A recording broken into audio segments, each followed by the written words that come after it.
پھر سمجھ میں آتی ہے بات کہ خداوند تعالیٰ جب ان مستضعفین کی طرف اشارہ کرتے کہ آپ ان کے لیے کھڑے ہو جاؤ وہ میرے لیے مدد ہے.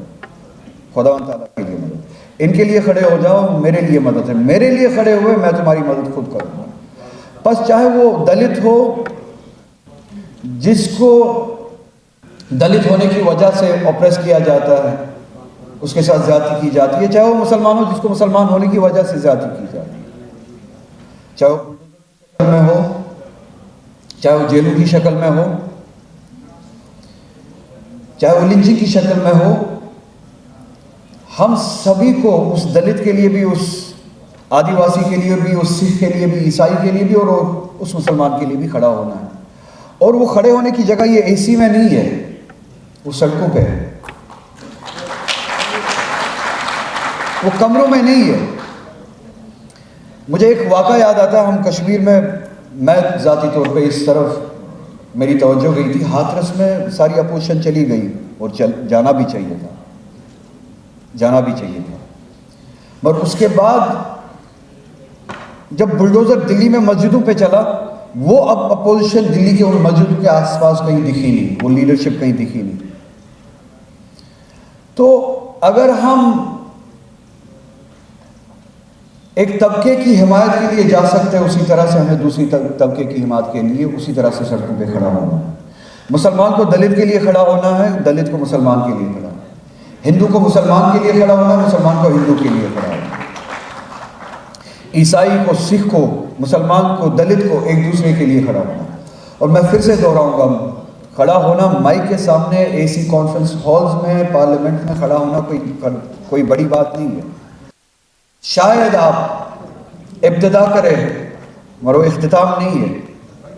آپ کو سڑکوں پہ کھڑا ہونا ہے, ہر اس مسجد کے سامنے کھڑا ہونا ہے جہاں پہ بلڈوزر چلتا ہے, ہر اس گھر کے سامنے کھڑا ہونا ہے جہاں پہ بلڈوزر چلتا ہے, اور اس دلت کے گھر پہ جا کے کھڑا ہونا جس کے ساتھ زیادتی ہوتی ہے. تو یہ لنچنگ ہو, بلڈوزر ہو, ہمیں اس سب کے خلاف کھڑا ہونا ہے. میں آخر میں یہ گزارش کروں گا,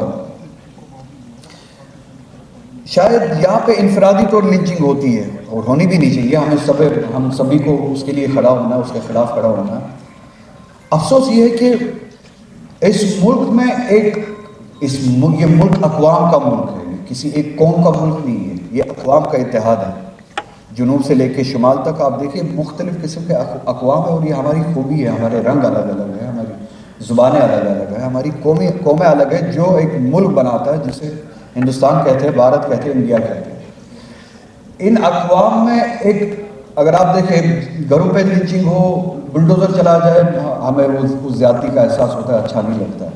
ایک قوم کے ساتھ لنچنگ کی گئی, ایک قوم پہ بلڈوزر چلایا گیا جموں کشمیر کی پوری قوم پہ بلڈوزر, انسٹیٹیوشنل بلڈوزر چلایا گیا, پورا ہندوستان خاموش تھا. لنچنگ کی گئی اس قوم کی. میں نہ مسلمان کی بات کر رہا ہوں, نہ ہندو کی بات کر رہا ہوں, میں کشمیری پنڈت کی بات کر رہا ہوں, کشمیری مسلمان کی بات کر رہا ہوں, بودھ کی بات کر رہا ہوں, سکھ کی بات کر رہا ہوں, ڈوگری, گجر, ہر ایک کی بات کر رہا ہوں.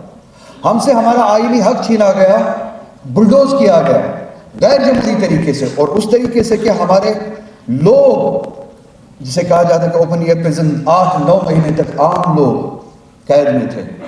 مواصلات نہیں تھی, ٹیلی کمیونیکیشن نہیں تھا, ایک دوسرے کے ساتھ رابطہ نہیں تھا, میڈیا اپنی ذمہ داری انجام نہیں دے رہا تھا.